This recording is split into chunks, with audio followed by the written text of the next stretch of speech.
izanye Imana n'abantu baramfasha ntabwo nigeze nisanga ibintu nk'ibi ariko nibyo bintu by'agaciro nigeze mbona kuko nabigize for so long in your life I see my life direction one of your mercy now these again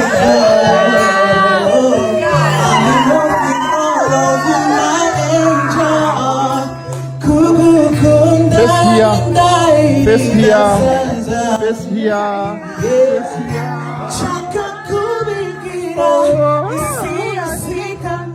Murabona ko bari ahantu heza cyane muri decoration nziza cyane. Murabona ko uwo bita Niyobosco yararimo arimo araririmbira umukunzi we, ari kumuririmbira live, ari kumuririmbira ati rwose reka nse nkumvishaho gato. Ese kubera iki abantu bose baciye mu maboko ya Irene ku cyumwaka bose barimo barajya mu bintu byo gushinga urugo? Murabizi ko bita Vestine mu minsi yashize hagaragaye yakoze umurenge hashize iminsi mikeya ubukwe bwa burabaye. Uwo bita Niyobosco hagaragaye uyu mukobwa yakoze anniversaire aramupostinga arenza amagambo menshi cyane mitoma tugira ngo ni bya bindi bisanzwe, ariko mubonye ko aranamupropoje amusabye ko bazabana akaramata akamubera umugore nakamubera umugabo. Uwo bita Irene we rero kugeza kuri ubu ngubu Slim Jesus. Yes, reka mbahereze ikaze bakunzi bacu, ini wa mwanya rero twabageneye kugira ngo tuzajye tubagezaho update rero hari muri kano kanya. Ni update ijyanye n'uko bita Niyobosco, uwo bita Niyobosco yamaze kuba yatereye umukunzi wiwe uwo bitegura kurushinga cyangwa se uwo bitegura kubana. Kugeza kuri ungo rero uwo bita Niyobosco yamaje kuba yamuterera. Ni mu gihe rero mu minsi yashize hasohotse inkuru, akaba ari inkuru yasohotse ku itariki 9 z'uku kwezi kwa 9, ariko Niyobosco yari yapostinze umukobwa cyangwa se inkumi yihebeye ayifuriza isabukuru nziza arenza amagambo y'urukundo. Abantu bati ni bya bindi bisanzwe cyane ko nagara ubwa mbere none Niyobosco aka kantu kari kamugaragaye ko kuba yapostinga wenda umuntu bakundana cyangwa se umuntu wenda afite ibyiyumviro. Ariko ejo bundi ku itariki ya 9 z'uku kwezi turimo kwa 9 nibwo Niyobosco yaje kuba apostinga uyu mukunzi wiwe. Noneho abari nabyo bigaragaza ko bita Niyobosco ashobora kuba ari mu rukundo. So rero ubwo rero ku itariki 9 z'uku kwezi kwa 9 nibwo bita Niyobosco yaje ko yahishura ko afite iyi nkumi yihebe. Uyu Niyobosco rero yabigaragaza ku rubuga rwe rwa Instagram, aho uyu mukobwa witwa Mukamisha Irene bari bamaze igihe bakundana, yaje rero kubihamisha imitoma myinshi yamuteye mu rwego rwo kumwifuriza isabukuru nziza y'amavuko, aho yayizizaga kuri itariki 9 Nzeri 2025. Amagambo rero yatambukije ku mbuga nkoranyambaga yifuriza isabukuru nziza umukunzi we. Niyobosco yagize ati: ndakwifuriza isabukuru nziza wavutse kugira ngo umutima wanjye ubashe kugukunda. Ntabwo ngukunda gusa ahubwo nkunda uburyo ngukundamo. Aya namwe mu magambo uwo bita Niyobosco yanditse ubwo yanditse kuri post ye, yakurikije post yiwe ubwo yifurizaga isabukuru y'amavuko uyu mukobwa cyangwa se uyu mwari w'u Rwanda bari mu rukundo bitegura no kurushinga. Nuko rero amakuru ahari ubusanzwe cyangwa se amakuru ahari avuga ko uyu nguyu Niyobosco ndetse n'uyu mukobwa Irene bamaze igihe bakundana, bamaze igihe kinini bakundana. Rero na minota myinshi ishize aho ku mbuga nkoranyambaga zigiye zitandukanye mwagiye mubona iyi video muri kuyibona. Iyi video iragaragaza uwo bita Niyobosco arimo yiteguye cyangwa se arimo arapropoza uyu mukunzi we cyangwa se wa mukobwa mwabonye yapostinze kuri anniversaire amwifuriza isabukuru y'amavuko. Abantu bakavuga bati Niyobosco ari mu rukundo. Murabona ko noneho hano hari video igaragaza noneho hano muri kano kanya gatoya rwose na minota myinshi ishize uyu bita Niyobosco amutereye. Murabona ko bari ahantu heza cyane muri decoration nziza cyane. Murabona ko uwo bita Niyobosco yarari arimo araririmbira umukunzi we, ari kumuririmbira live, ari kumuririmbira ati rwose reka nse nkumvishaho gato.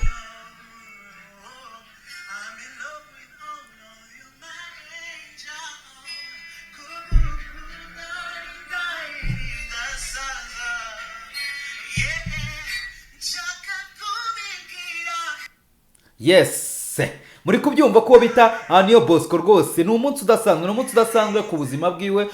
Ni umunsi navuga ko ari umunsi w'ibyishimo kuba rero yafashe umwanya nyuma y'igihe kinini tumaze tumuzi ndakeka ko 2020 nibwo yamamaye. Niyobosco yavutse mwaka w'ibihumbi 2000 amenyekana mwaka w'2020 2025 nibwo yateye ivi, nibwo yapropoje umukunzi ko bazakora ubukwe. Ariko nanone uyu Niyobosco yaciye mu maboko yo bita Irene. Biraza kuba abantu benshi bari kubyibaza bati ese kubera iki abantu bose baciye mu maboko ya Irene ku cy'umwaka bose barimo barajya mu bintu byo gushinga urugo. Bakibaza batese kuki bose bari kujya mu bintu byo gushinga ingo. Murabizi ko bita Vestine mu minsi yashize hagaragaye yakoze umurenge hashize iminsi mikeya ubukwe bwa burabaye. Uwo bita Niyobosco hagaragaye uyu mukobwa yakoze anniversaire aramupostinga renza amagambo menshi cyane y'mitoma tugira ngo ni bya bindi bisanzwe, ariko mubonye ko aranamupropoje amusabye ko bazabana akaramata akamubera umugore nakamubera umugabo. Uwo bita Irene we rero kugeza kuri ubu ngubu tura neza, baho neza, gubwa neza, byose urabikesha kugura inyubako nziza nk'iyi ngiyi aho turi buyiguhere ku mafaranga make cyane. Iyi nyubako nziza gutya ikaba iherereye i Kanombe ku Gasaraba hafi n'ikibuga cy'indege. Ushaka kuba wayigura wahamagara nimero ya telefone igendanwa 0782007152 cyangwa se 0788359691. Ni amakuru ye dufite. Urumva ko abana yazanye cyangwa se abana yimanagingiye, abana yeretse abanyarwanda bo ku giti cyabo bo bari kugenda bagira icyo berekana, ariko bita Irene we ibyo biracyari ibanga.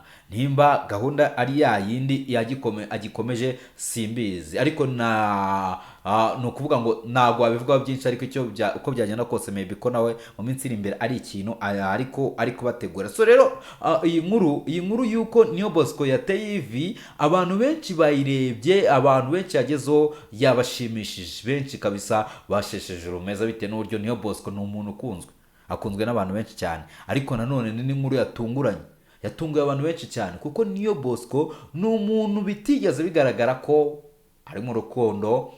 N'abakobwa bagaragaranaga nawe bari kumwe, umukobwa bakundaga kugaragarana ni Bwiza ndetse n'abandi wenda mu mashusho y'indirimbo. Byari bigoranye cyane kubona uyu bita Niyobosco ari kumwe n'umukobwa uwo ari we wese. Rero urumva ko ni inkuru nziza, ni inkuru ishimishije kubona uyu nguyu bita Niyobosco yaje kuba rwose yagira uwo asaba ati ndifuza ko wazamba hafi ubuzima bwanjye bwose tukibanira ubudasaza cyangwa se tukibanira akaramata nge nawe. Urumva rero mwabonye ko ni ibintu byiza, byari ibirori byiza, kwanza byari ibirori byiza cyane, kuko nuza kureba hari nka video mfite nawe ndaza kwibashyiramo mucishemo amaso. Urabona ko ibyamamare bitandukanye yari yabitumiye. Hari uwo bita Junior Giti yarari mu bari bitabiriye uyu muhango wa Niyobosco. harimo uwo bita Bwiza, akaba ari n'inshuti ya hafi, ndetse n'abandi benshi batandukanye bari bitabiriye uyu muhango wo kuba Niyobosco yapropoza umukunzi we ngo amusaba ko babana akaramata. So rero reka twita tunikomereza na updates. Ya update yindi ihari y'umunsi, urumva twari duhereye kuri iyo nkuru ya Niyobosco. Ni inkuru nziza cyane, inkuru nziza utapfa kwirengagiza, niyo mpamvu nayo mvuze ati reka aba ariyo duheraho.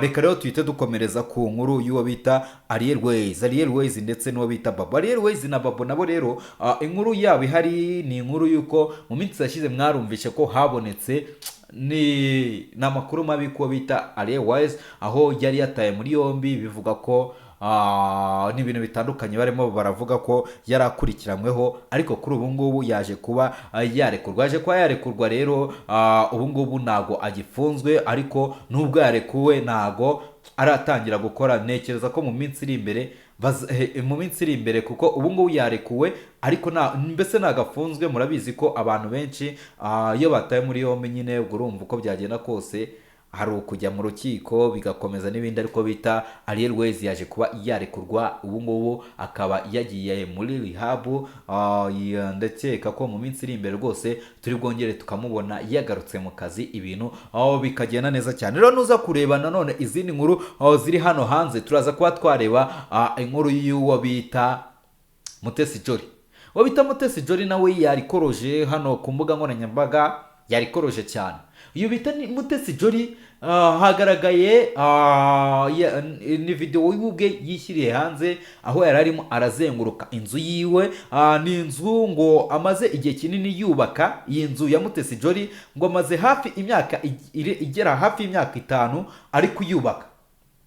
Ni inzu ngo yamutwaye amafaranga asaga hafi 1 billion cyangwa se miliyari y'amanyarwanda.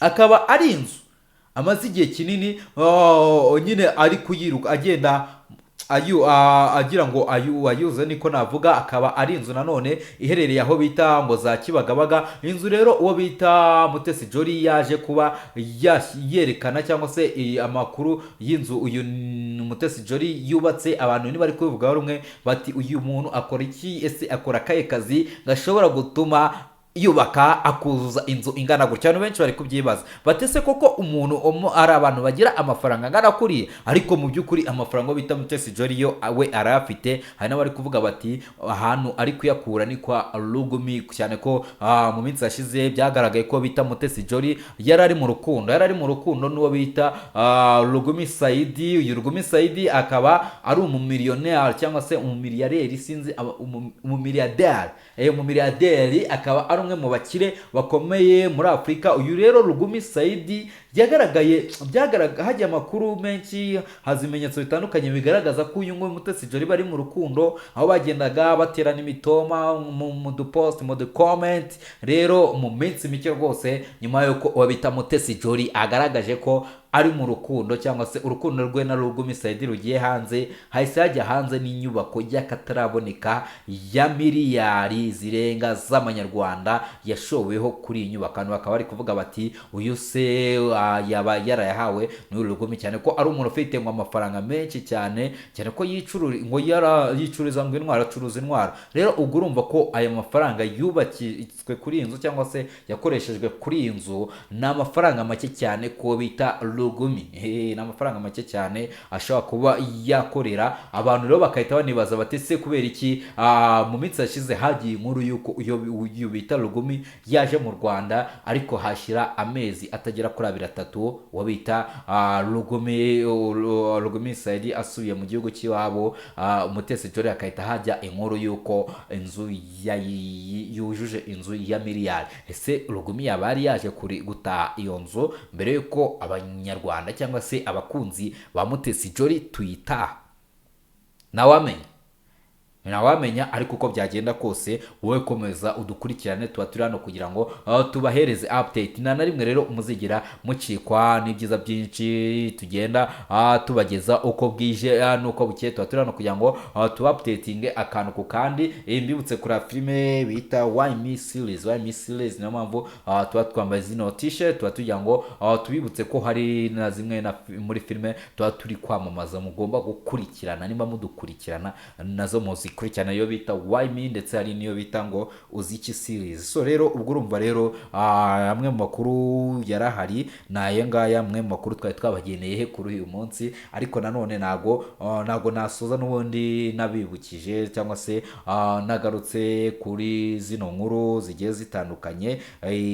Nago nasoza nagarutse kuri iyi nkuru, nayo ni inkuru nanone yatangaje abantu benshi. Ni inkuru ariko yo rekanye ariko ni inkuru ijyanye nuko abo bita mashariki ngo bazanye award ngo umuntu uzatsindira award ashobora kuzatsindira ngo harimo mu bihembo birimo harimo n'ibihembo ngo by'imodoka. Nitujya gusubira mu myaka yashize, hari umudamu bita Bahavu Janet, ntekeza ko uyu mwaka wo yarabakatiye ntabwo yagiye mu ma award yabo. Uyu bita ro Bahavu mu myaka yashize yigeze kujya muri award, sinibuka nimba ari ya mashariki, ariko ni kampani yari yayiteguye, baza kumwemerera imodoka. Bamwemereye imodoka biza kurangira ayibonye nyine mu kuyibona kwiwe hajemo amagorane bizamo ibintu bikomeye cyane biza kurangira urumva akaza kuri social media ati barambeshye imodoka barikinaga nawe batanze mbese impande n'impande hazaho guterana amagambo mu buryo butandukanye ku buryo iyi modoka yagiye kuyibona byagoranye cyane. Reka turiteyeze rero wenda reka turebe ko wenda ako mashariki ibonekeza ko ni kampani nini bamaze n'igihe kinini bakora nekeza ko atari ikintu babeshye kandi imodoka ntago ari ibintu byadanje, imodoka ntago ari ibintu bihenze kuba babihereza umuntu nimba se hari nka kampani runaka izavuga ati ngende ndatanga imodoka none ndasinya contract n'umuntu uri buhereze imodoka ko ari bunyamamarize umwaka wose nkuko nandi babikora. Ntago ari ibintu byadanje ibintu byadanje ahubwo nekizo ko mu mwaka igihe ubushize icyo gihe ukuntu byagenze uwo bita uyu mudamu Bahave Janet bashaka kumuhereza imodoka bakamuha imodoka ziriho ibirango bya kampani agomba kwamamariza ngo kandi wakabitwara biriho. Nibyo biri mu bintu byagiye bizanamo uruntu rero abantu bakabyibazaho batese ibi bintu birashoboka ese ko twari turi gutsindira imodoka cyangwa se ko amarushanwa ari gutsindira imodoka, amarushanwa ari gutsindira deal yo kwamamaza. Rero ni uko nguko byagiye bigera. So rero nanje hano kugira ngo mbi updatingire akantu gato ya rwose na akantu gato cyane nanje ngo mbi updatingire rero mukore subscribe kugira ngo ibintu bigende neza mugireho kugira ngo anytime tujye tubatamu. So rero kora subscribe